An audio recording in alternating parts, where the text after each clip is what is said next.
नमस्कार साथियों, स्वागत है आपका रौनक मैथ क्लासेज में। बीएसटीसी का टॉपिक चल रहा था अपना मैथमेटिकल टीचिंग, यानी शिक्षण मेथड के बारे में बात कर रहे थे अपने। तो कुछ उसके बारे में बेसिक आपने देखा कि आपने पढ़ा गणित क्या होता है, अलग अलग विद्वानों ने डेफिनेशनें दी, गणित की उत्पत्ति कहाँ से हुई, गणित शब्द का क्या अर्थ है गणित का, और इसका दैनिक जीवन में क्या उपयोग है।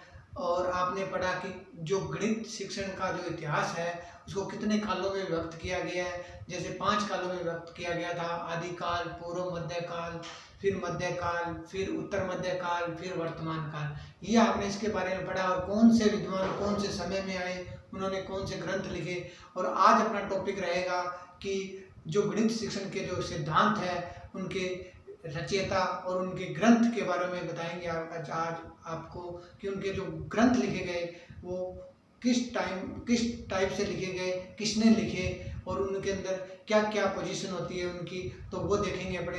तो सबसे पहले अपने लिखते हैं कि गणित के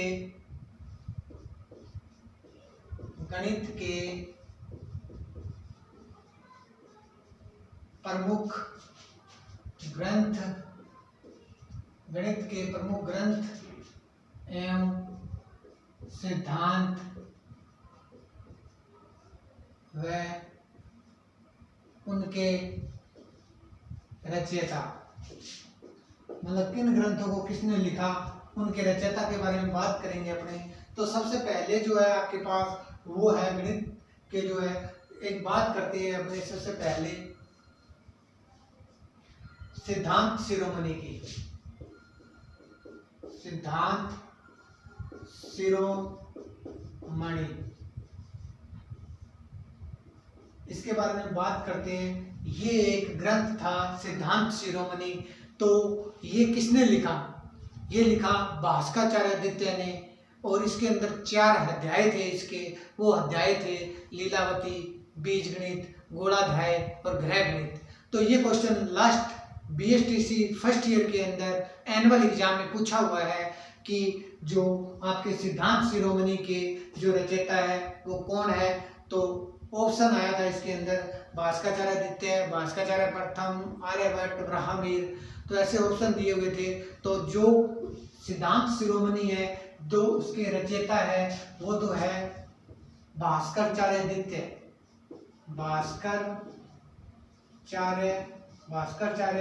द्वितीय। प्रथम नहीं है, ध्यान रखना, प्रथम नहीं है।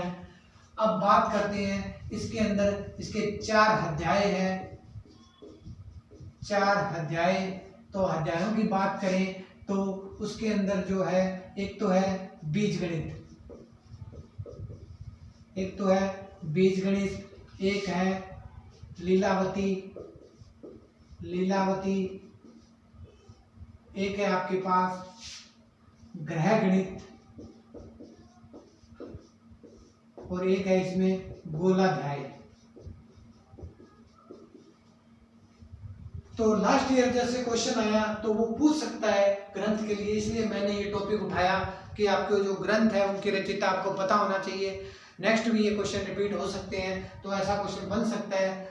तो इसलिए मैंने ये ग्रंथों के बारे में बात कर रहा हूँ आपसे कि जो सिद्धांत शिरोमणि है उसका भास्कराचार्य द्वितीय है, 4 अध्याय है उसमें, बीजगणित, लीलावती, गृहगणित और गोलाध्याय।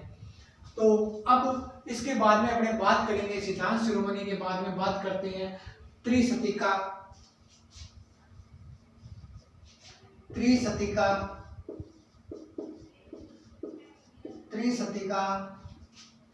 पाटीगणित,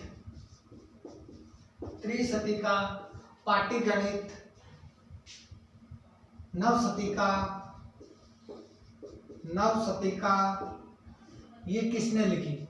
बात करते हैं कि त्रिशतिका, पाटीगणित और नवशतिका ये जो लिखी थी, ये किसने लिखी थी? श्री धराचार्य ने लिखी थी। तो इसके जो रचयिता है वो कौन है? श्री धराचार्य। तो धराचार्य ने एक और भी बात बताई थी, द्विघात समीकरण के लिए निकालने का जो फॉर्मूला बताया था वो भी श्री धराचार्य ने ही बताया था। अब बात करते हैं त्रिशतिका, पाटीगणित, नवशतिका के बारे में बात की आपने। अब बात करेंगे अपने जो महासिद्धांत है वो किसके द्वारा रचित है। जो महासिद्धांत है आपके पास वो उसके जो रचयिता है, महासिद्धांत के जो रचयिता है वो है आपके पास आर्यभट्ट द्वितीय। तो ये भी पर्सन इंपॉर्टेंट पर्सन है कि जो महासिद्धांत के जो रचयिता है वो है आर्यभट्ट द्वितीय। और ये जो नवसतिक पाटिगणित त्रिशतिका के जो लेखक है वो है श्री धराचार्य। अब बात करते हैं अपने कि Indian journal of mathematics, Indian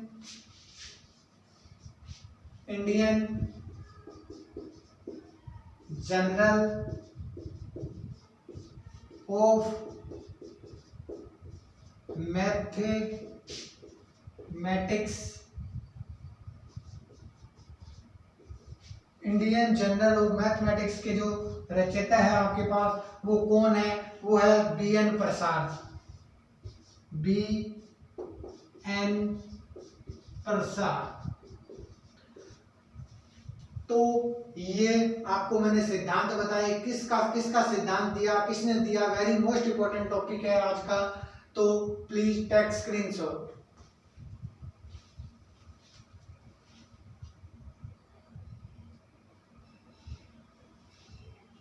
next बात करते हैं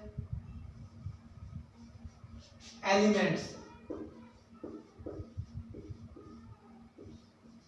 एलिमेंट्स जो दिया था वो किसने दिया था, वो दिया था यूक्लिड ने।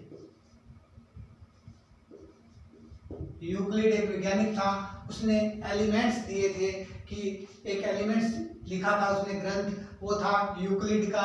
और उसके बाद में था पाइथागोरस प्रमेय। पाइथागोरस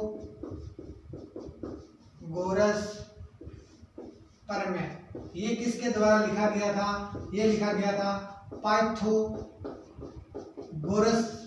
के नाम से ही लिखा गया था। तो वो कंफ्यूज करने के लिए आपको क्वेश्चन बना सकता है कि पाइथागोरस प्रमेय वो किसके द्वारा रचित है या उसके लेखक कौन है। तो वो पाइथागोरस दे सकता है या अगस्त्य दे सकता है या और कोई कुछ भी ऑप्शन दे सकता है आपको। तो वो पूछ सकता है कि पाइथागोरस प्रमेय किसके द्वारा रचित है, तो वो पाइथागोरस के ही द्वारा रचित है। जैसे पाइथागोरस प्रमेय अपने पढ़ते हैं कि जैसे त्रिभुज होता है आपके पास, ये कोई त्रिभुज है, इसका एंगल 90 डिग्री है, तो सामने वाली भुजा कर्ण होती है, ये आधार होता है और ये लंब होता है। तो कर्ण की जो वैल्यू निकालते हैं वो आधार स्क्वायर प्लस लंब स्क्वायर निकालते हैं। तो इस प्रकार ये पाइथागोरस प्रमेय होती है आपके पास, तो वो दी थी पाइथागोरस ने। तो सबसे पहले पाइथागोरस प्रमेय के बारे में बात की आपने। अब बात करेंगे अपने अनंत की कल्पना किसने की। अनंत की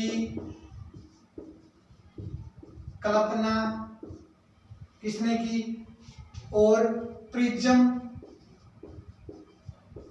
शंकु सूची के बारे में किसने बताया।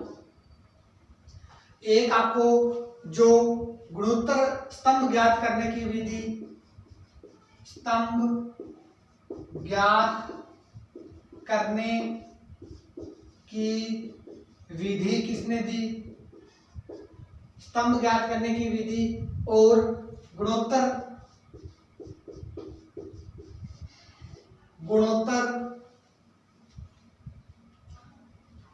श्रेणी ज्ञात करने की विधि, श्रेणी ज्ञात करने की विधि,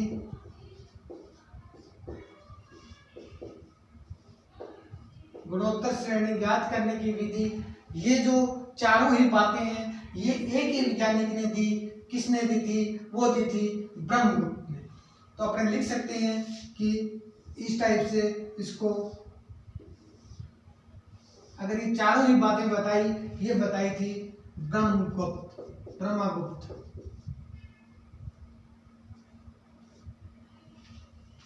तो इस प्रकार अनंत की कल्पना वेरी मोस्ट इंपॉर्टेंट है, वो है ब्रह्मगुप्त, प्रिज्म शंकु, स्तंभ ज्ञात करने की विधि, गुणोत्तर श्रेणी ज्ञात करने की विधि, ये दी थी ब्रह्मगुप्त ने। अब बात करेंगे एलिप्स की, परवलय की, मैथमेटिक्स परवलय की, पाइथागोरस संप्रदाय ने दी थी ये। तो प्लीज टेक स्क्रीनशॉट।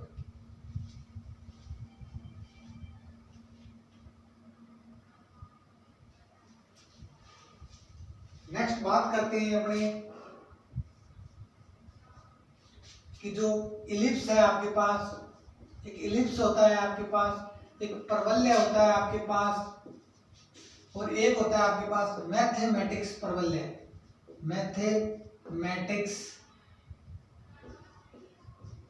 मैथमेटिक्स परवलय। अगर इसकी बात करें तो इनका जो लेखक था या रचयिता था वो था पाइथागोरस संप्रदाय। पाइथागोरस संप्रदाय। इस टाइप से आपने कुछ ग्रंथ देखे, इलिप्स देखा, परवलय देखा, मैथमेटिक्स परवलय देखा, तो वो दिया था पाइथागोरस संप्रदाय ने। तो इस प्रकार अपने अब पढ़ेंगे नेक्स्ट अपने कि जो गणित की प्रकृति,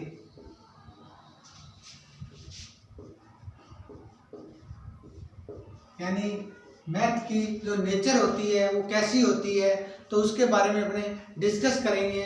तो सबसे पहले अपने देखें कि जो गणित की जो नेचर होती है वो उसके अंदर क्या संबंध होते हैं, क्या रिलेशन होते हैं। जैसे अपने बात करूं मैं नॉर्मल कि जो सार्वभौमिक चीज जो होती है वो मैथ के अंदर होती है, यूनिवर्सल जिसको अपने कह सकते हैं। क्यों? क्योंकि गणित का जो ज्ञान है वो समय और स्थान के साथ परिवर्तित नहीं होता है, इसलिए गणित क्या है, यूनिवर्सल है, यानी सार्वभौमिक है।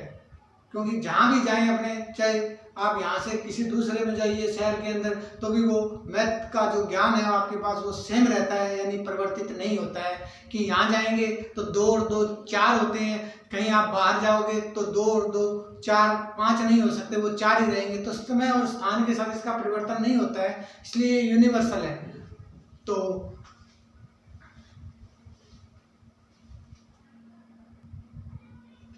नेक्स्ट बात करें अपने, तो सबसे पहले गणित की प्रकृति देखें तो फर्स्ट पॉइंट देखते हैं। तो गणित का जो आधार है वो क्या है, कारण संबंध है। तो पहला जो पॉइंट है इसकी प्रकृति का वो है गणित का जो आधार है वो कारण संबंध है। दूसरा जो लिखे अपने, तो गणित का जो ज्ञान है आपके पास, गणित का ज्ञान हमारी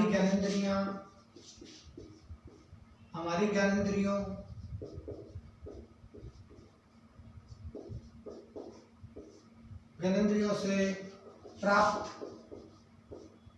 स्थायी और वास्तविक होता है, स्थायी और वास्तविक होता है। तो क्या लिखा आपने, गणित का ज्ञान जो होता है वो हमारी ज्ञानेंद्रियों से प्राप्त स्थायी और वास्तविक होता है। इस प्रकार अपने जो बात करते हैं थर्ड की, तो गणित क्या है, एक यथार्थ विज्ञान है। गणित एक यथार्थ विज्ञान है। अगर नंबर 4 की बात करूं मैं, तो नंबर जो 4 होता है वो होता है गणित तार्किक दृष्टिकोण पैदा करता है। गणित तार्किक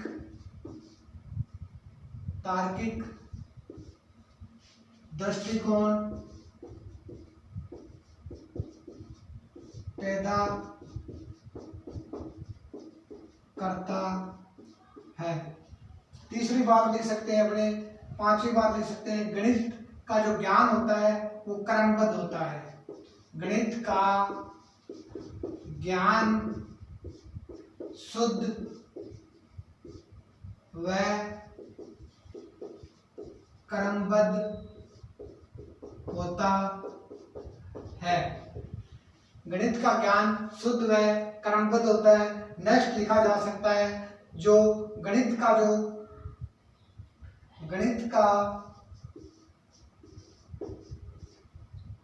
ज्ञान जो है वो समय और स्थान, गणित का जो ज्ञान है वो समय और स्थान से परिवर्तित नहीं होता है। यानी कहने का मीन्स ये है, अगर लिखें तो गणित का जो ज्ञान है वो सार्वभौमिक है। सार्वभौमिक है। तो इस टाइप से लिखा जा सकता है कि गणित का ज्ञान समय और स्थान से परिवर्तित नहीं होता है और गणित का जो ज्ञान है वो एक सार्वभौमिक है यानी यूनिवर्सल है। तो इस टाइप से अपने देखा कि गणित की जो प्रकृति थी, तो पहला पॉइंट देखा कि आधार और कारण संबंध है। इसमें कारण भी होता है, इसका कुछ ना कुछ आधार होता है, आपस में रिलेशन होता है इसका। ज्ञानेंद्रियां जो अपने बारे में सोचेगी वो वास्तविक सोचती है और स्थायी रूप में सोचती है। अगर गणित के बारे में आपने पढ़ा है तो कोई भी चीज होती है वो स्थायी रूप में होती है और वास्तविक होती है यानी रियल होती है। गणित यथार्थ विज्ञान है और तार्किक दृष्टिकोण तर्क पैदा करता है ये। और गणित का जो ज्ञान है वो शुद्ध और क्रमबद्ध होता है। गणित का ज्ञान समय और स्थान के साथ परिवर्तित नहीं होता है क्योंकि गणित का ज्ञान क्या है, सार्वभौमिक है। तो कुछ बातें लिखी आपने, तो प्लीज इसका स्क्रीनशॉट लीजिए।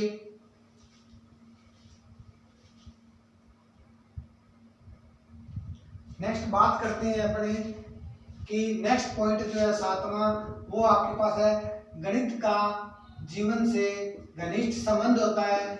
गणित का जीवन से घनिष्ठ संबंध होता है।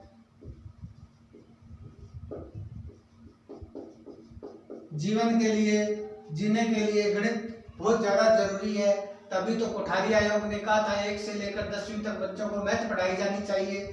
अब बात करते हैं नेक्स्ट की गणित का जीवन से घनिष्ठ संबंध है। नेक्स्ट पॉइंट है 8 नंबर जो पॉइंट है आपका, कि वो कह रहा है कि वैज्ञानिक विषयों में भी ये क्या है, सहायक है।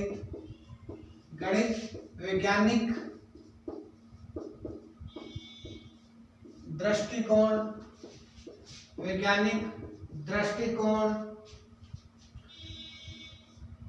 में सहायक है। गणित वैज्ञानिक दृष्टिकोण में भी क्या है, सहायक है। और गणित बालकों को मानसिक परीक्षण के अवसर देता है। तो गणित 9वां पॉइंट है, गणित बालकों को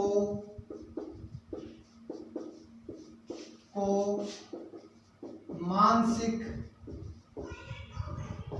परीक्षण देता है। ये पॉइंट आपका हुआ 9। और गणित की जो भाषा है, नेक्स्ट 10 पॉइंट जो है वो गणित की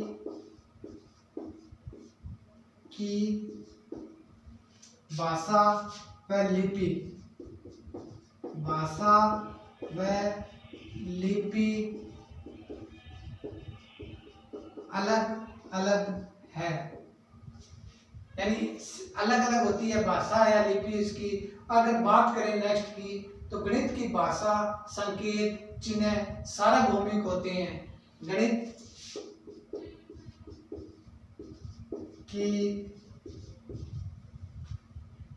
की भाषा, गणित की लिपि,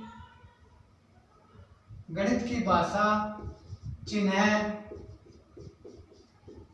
और संकेत के बारे में अगर कहा जाए कि गणित की भाषा, चिन्ह और संकेत सार्वभौमिक होते हैं,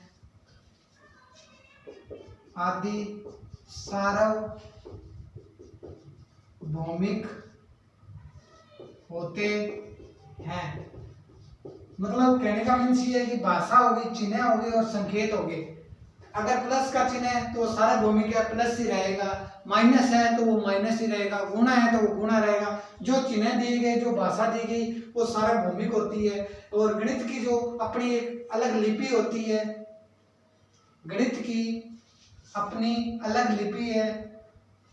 अब बात करते हैं नेक्स्ट कि गणित चारित्रिक व नैतिक विकास में भी सहायक है। गणित जो है वो चारित्रिक और नैतिक विकास में भी सहायक है।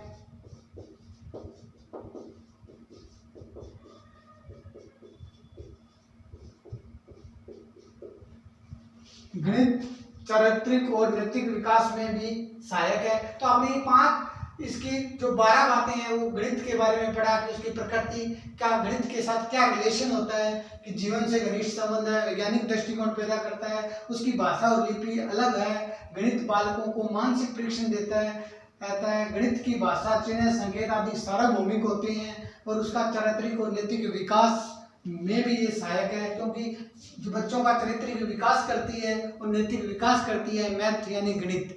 तो गणित को पढ़ने से ये फायदे होते हैं। तो प्लीज चैनल को ज़्यादा से ज़्यादा लाइक करें, सब्सक्राइब करें और शेयर करें। Have you nice day. Thank you.